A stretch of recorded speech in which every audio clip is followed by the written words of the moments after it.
Hello guys! Magandang hapon sa inyo lahat. This is your guest Pamasagari channel, a faith healer, also matarder. So ngayong hapon na to, tignan natin sabihin sa iyo ng ating mga gabay. So this is a special gabay for the month of May 3 hanggang May 9 for the sign of Leo. So Leo, welcome sa my channel.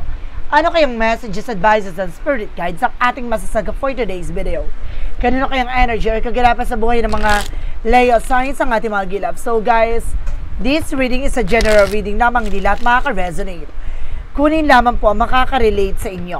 And comment down below kung kaninong energy ang ating nasagap. And of course, don't forget to like and subscribe my channel. And hit the notification bell for more videos. Update ko, maraming salamat po sa mga walang sawang pag-support sa aking channel, lalong-lalo na ang hindi nag-skip ng ads, saway pagpalaing kayo ng Diyos at may kapal siksik liglig nag-umapaw na biyayang manumbalik sa inyo. So let's see guys, what is the messages, advice ng ating angel spirit for the sign of Leo. So let's see and watch this.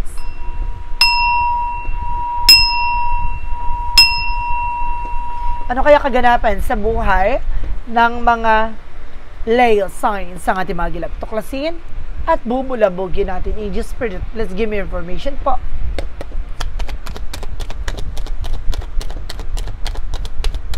Okay, there is a Knight of Swords. There is a success driven. Now, may mga bagay na unti-unti ka na magtatagumpay.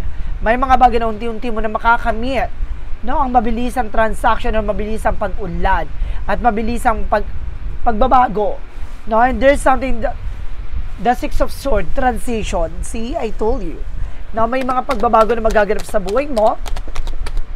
And of course, there's something guys with the Devil card. Mag-ingat ka lang, there's something the Devil na may susubok na hadlangan, harangin. Ano man yung mga bagay na gusto mong marating? Ano man yung mga bagay na gusto mong makuha? And there's another one. No, there's something slow and steady. Maging kalmado. No, pakiramdaman. No, yung mga bagay or sa sitwasyon mo sa paligid mo. And this is something the Moon card. No, marireveal sa iyo lahat ng bagay na nasa paligid mo. No, yung mga hidden intention, hidden agenda. No, maging aware sa mga taong pagkakatiwalaan mo. Malalaman mo na yan. Malalantad mo na yan. There's a Queen of Pentacles, maging practical ka. How to manage and control your resource of income, yung finances. Napangalagaan, protectionan mo ito. What is the Knight of Swords? The Knight of Swords represent with an Empress card, the revert. No, parang ibabalik yung katawan lupa mo dito o ibabalik yung sigla ng sitwasyon mo. There is something a new beginning, no? At maaaring sinasabi, mahalin mo yung sarili mo, alagaan mo yung sarili mo. Some of you may fertile din ako nasa sense dito, na maaaring magbuntis ka. There is a Six of Swords represent the lovers, no? Maaaring may related dito about sa love life. No, there's something transition na makakalaya at makakawala ka na sa mga worries and of course, mga pinagdaanan yung dalawa ng person mo. What is the Devil card? There is a Queen of Wands. Lakasan mo ang loob mo. No, may mga tao lang sa paligid mo na lililangin ka, guguluhin ka, tatakutin ka para hindi mo magawa ng maayos at tama yung gusto mong mangyari, no? No, parang gusto nito mawala ka sa concentration. No, kaya kailangan mag-focus ka. There is a Three of Cups. No, there is a lot of happiness coming in for you, kaya maging mahinahon, no, kalma. There is a Eight of Wands with a fast communication and fast movement. No, bibilis din ang pagbabago. There's something a messages, phone call ka malalaman. No, mayroon ka dito marireveal. Or may mga bagay na marireveal sa'yo. No? Maaaring makatanggap ka ng tawag, message, mensahe, an email, a phone calls. What is the Queen of Pentacles? And some of you may trouble ka dito ha. And there's a Two of Swords, there's a decision that you need to make.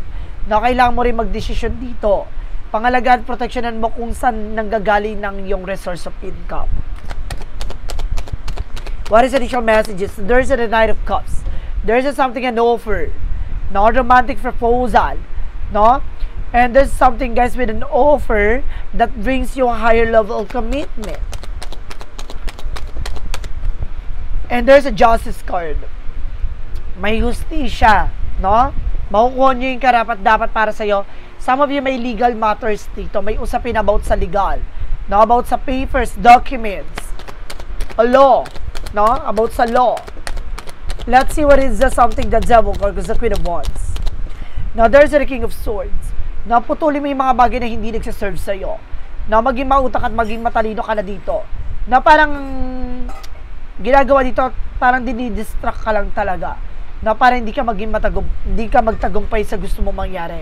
And there's a chart with an action and movement, no?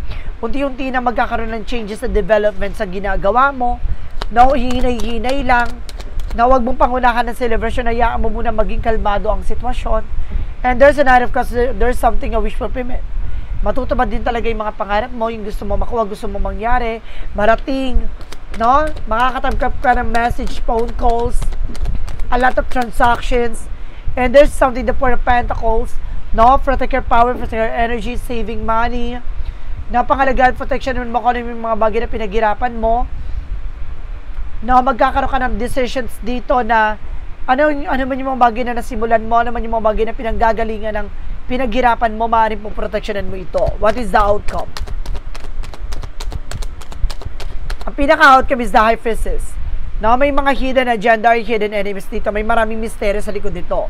Na may mga bagay na unti-unti mo na matutuklasan at unti-unti mo na malalaman. No? Marami mabubulgar dito. No, maraming paparating na offer din sa'yo. Now, there's a blessing in disguise. There's something unexpected moment. And there's a judgment for a wake-up call. Na parang may red flag or pinapaalala ka na you need to pay attention. No, binibigyan ka ng something babala at paalala sa lahat na nangyayari sa'yo sa paligid mo. No? And there's the word card, makakapag-travel ka na. And there's a success. No, mag-ingat ka lang doon sa mga transactions na gagawin mo, especially no sa travel or opportunities. No, pakiramdaman mo muna, gamayan mo muna. Some of you magmi-meet na kayo ng person mo, magkikita na kayo some of nowhere. No, maaaring ng ibang bansa yung person mo or international yung person mo. Maaaring yung jowa mo, foreigner o ibang lahi. What is additional messages? And there's a sign of God with a happiness. So, magiging masaya at magiging maligaya ka dito. No, mag-ingat ka lang. There's something, the Five of Wands. No, may mga kakompetensya kalaban ka dito or either may mga complication dito. No, or something argument na kailangan mo pangawakan at pangalagaan. No, iwasan mo makipagtalo. No, kailangan maging humble and of course, babaan mo yung very like yung pride mo dito. No? So, let's see what is additional messages tayo pagdating naman tayo sa finances and career, love life, at kalusugan. So, let's watch this.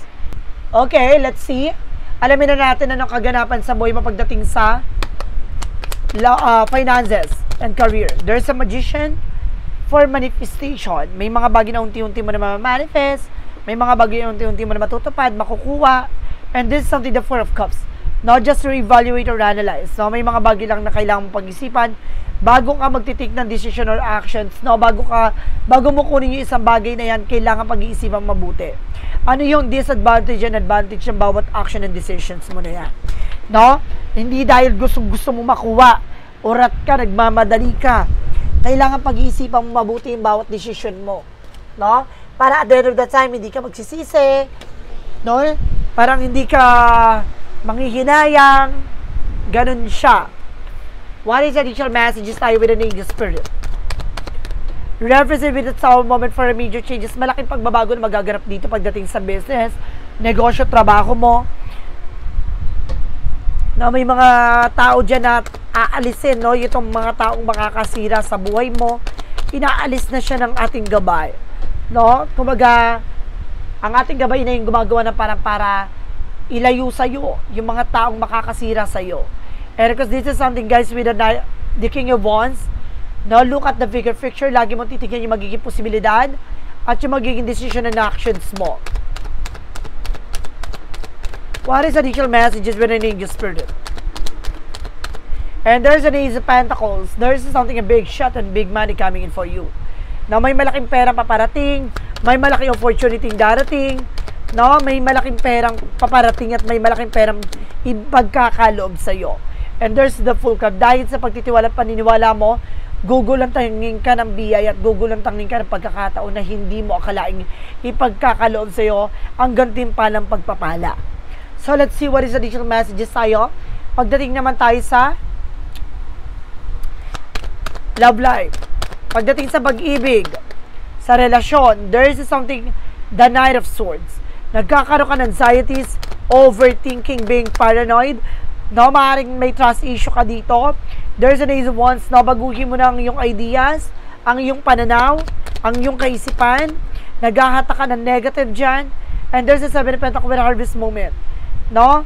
Kumbaga mag-invest ka ng love, ng time, no, at the same time, there's something, the Eight of Pentacles. Mag-focus ka pagdating sa relationship.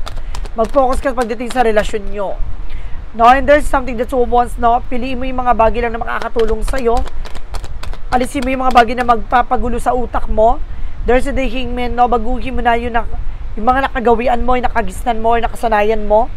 No, yung maling perspective o pananaw. No, overthinking and being paranoid. Kasi lutang ka dito dahil kung ano yung iniisip mo. Pagdating sa kalusugan mo naman, sa kalusugan, there's something, the Nine of Pentacles with a blossoming. Magiging maganda na ang kalusugan mo dito, magiging maayos na, at magkaroon ka ng security, umiwas ka sa mga bigay-bigay na pagkain, no? Or something na umiwas ka sa mga pagkain ng kung ano-ano galing sa labas. Most of all, guys, no? Yung processing food, no? Umiwas ka dyan. And there's a 12 card with a partnership. No, may partnership din dito. And there's the Sun card with a fear positive outcome. Magiging maayos ang inyong kalusugan ng iyong partner. No, magiging maganda lang ang inyong pagsasama.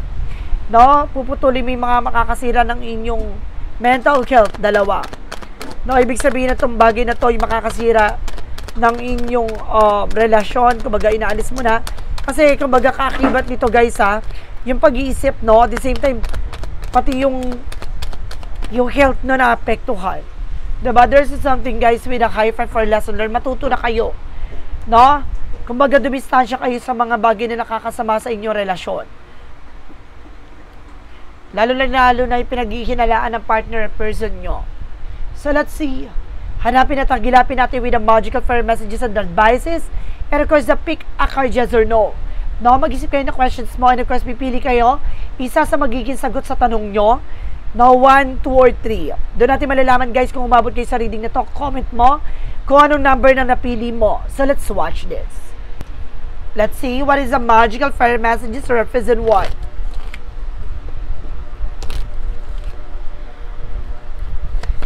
With the magical fire messages, and there's something you desire within reach, no? Yung mga pangarap mo, yung mga gusto mo mangyari, papabor din sa iyo yan. No? Ano man yung mga bagay hangarin mo, kung nagtitiwala ka sa sarili mo na kaya mo makuha mo yan. And this is something, be yourself. Basta maging totoo ka sa sarili mo, maging tapat ka sa kung ano man at kung sino ka talaga. Diba? And emotional healing. Na maging kalmado ka pagdating sa emosyon. Na huwag mong madaliin. No? Namnamin mo. At of course, mahalin mo yung ginagawa mo. Kailangan alisin mo yung nagbibigay balakid sa utak mo. And this is something, express your individuality. Na ipakita mo ka na ba talagang kakayanan at kaalaman mo na may-share mo with other people. And of course, with yourself. No, paano mo pa i-develop yung sarili mo? What is the synchronicities represent what? And there's a speaking truth. No, ilalantad at ilalahad talaga yung katotohanan dito. No, mismong ibibigay ang katotohanan dito. At malalaman mo, direct to the point, and this is something the home, na maaaring may tahanan dito, o makakabili ka ng bagong bahay, or makakalipat ka ng bagong bahay. And this is something imagination. Maraming tatakbo sa utak at isip mo. Marami kang mga papasok na plano at pangarap. And there's something vision into reality. At this is something you deserve within reach, no? Ano man yung mga bagay, hangarin ka, gustuhan mo, matutupad mo yan. And this is something Raven. Mag-ingat ka lang kasi may parang nakakadlang dito para matupad mo yan. No, mayroong ditong aswang, guys, kaya hindi ka makatulog din. Some of nowhere, mapapansin mo yan, guys, na parang balisa ka sa madaling araw. No, parang hindi ka makatulog, hindi ka mapakali, hindi dahil sa mainit na panahon. Kundi meron talagang umaaswang sa'yo. No, para mawala ka sa, sa concentration mo sa ginagawa mo, sa trabaho mo. What is the yin and yang oracle card? Syempre, puyat ka. Paano ka makakapag-focus? Diba? There's a guarded, guys. No, you are also protected or either kailangang protection ng yung sarili mo. Huwag ka nakikipagkwentuhan sa labas. No, parang mali ka ng sinishare ng information, no? Yung tao pala na sumasalbahay sa'yo ay nasa paligid mo at kinakausap mo pa. And there's a remember for awakening. No, may mga bagay na mamumulat ka dito, magigising ka sa katotohanan. No, and this is something, guys, with the seeds. No, there's something, guys, with the blossoming, no, lalago na yung ano man yung mga bagay na pinunla mo, itinanim mo. And there's a self-worth. Dapat alam sa sarili mo yung halaga mo. What is additional messages? With the synchronicities? With the romance angels?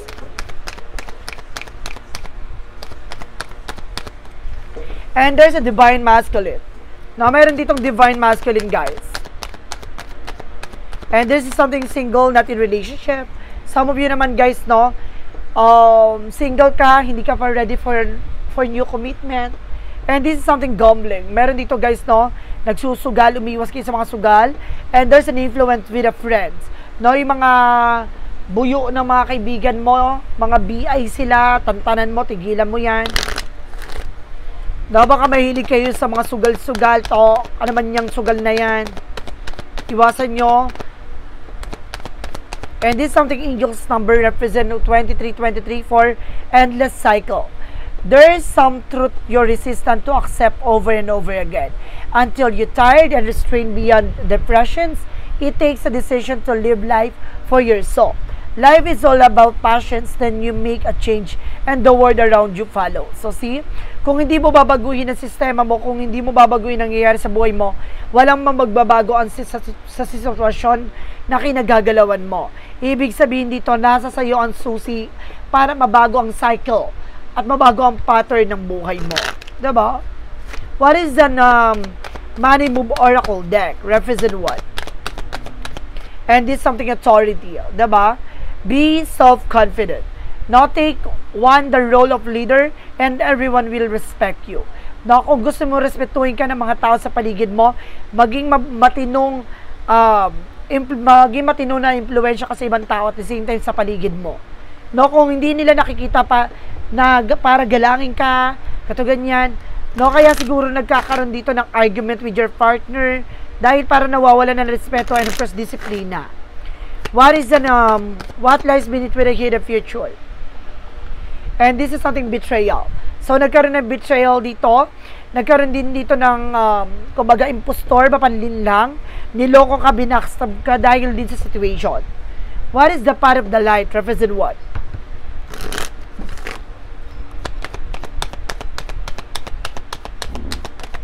The path of the light represent with a faith in freedom. I have calmed my mind and trusted my doubt to God, releasing them all. I trust in His perfect providence and surrender to His will. Finding true freedom in the peace that comes from letting go and having faith. Diba? Ibig sabihin dito, maging kalmado ka para makapag-isip ka na maayos. No? Para makapag-desisyon ka na maayos. Hanapin mo talaga yung totoong kaligayahan at kapayapaan sa puso at isip mo. What is the shadow work represent what?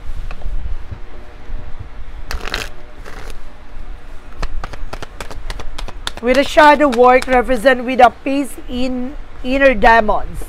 No, transform, integrate. Don't be afraid of darkness. There's a light nearby. Ibig sabihin dito, guys, no? Meron talagang paparating na liwanag dito. Huwag mong pangambahan at huwag kang matakot, no, sa mga nangyayari sa buhay mo sa ngayon. No, isang halimbawa lang yan na nasa part ka ng buhay mo na puno ng mga pinagdaanan, mga struggles and challenges, but definitely, guys, no, kaya mong baguhin ito, depende sa magiging decisions and of course gagawin mong actions. Ito yung sinasabi kanina na baguhin mo na yung pattern, baguhin mo na yung cycle ng buhay mo, no, yung sistemang kinagawian mo, nakasanayan mo, kailangan mo nang baguhin yon. And this is something clarifying for love situation.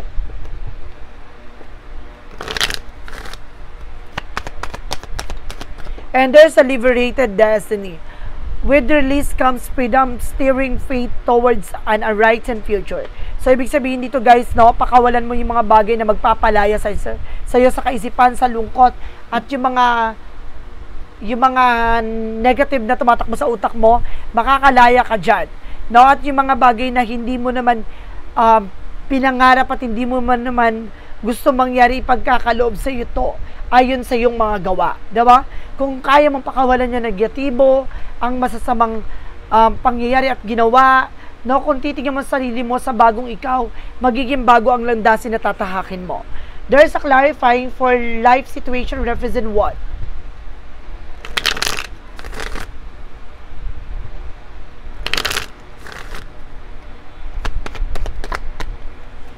Clarifying for life situation represent protected. Now, find solace in safety, knowing you're sheltered and guided through life, storm to calm shore. Ibig sabihin dito, no, yung kung asan ka man sa sitwasyon na to, kumbaga yung protektado ka. No? Hanapin mo lang yung sarili mo. Hanapin mo lang yung magbibigay ng komportabling sitwasyon sa'yo. No? Yung magiging panatag ang kalooban mo, magiging panatag ang sitwasyon mo. Hanapin mo ang totoong ikaw. No? This is something is soul searching.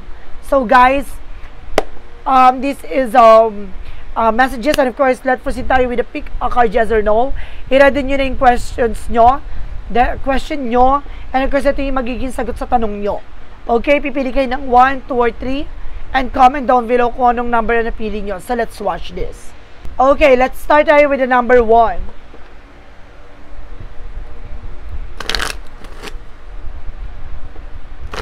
Let's start with the number 1, and there's a yes.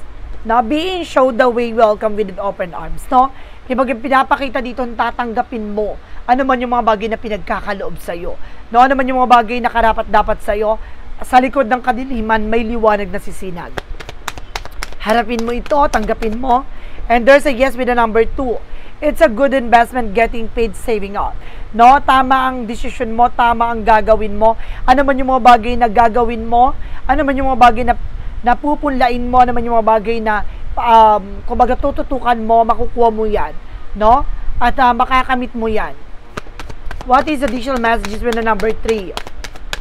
And there's something, yes, finding fertile grounds, steady growth, fruitful. Ibig sabihin dito, guys, hanapin mo yung lugar mo, hanapin mo kung saan kayayabong, hanapin mo saan ka liligay at sasaya, no? At hanapin mo yung mga bagay na alam mo magdadala sa iyo ng paglawak at pag-unlad. So guys, this is a special gabay for the month of May 3 hanggang May 9 for the sign of Leo. So Leo, maraming salamat for this wonderful reading. So once again, this reading is a general reading namang hindi lahat makaka-resonate.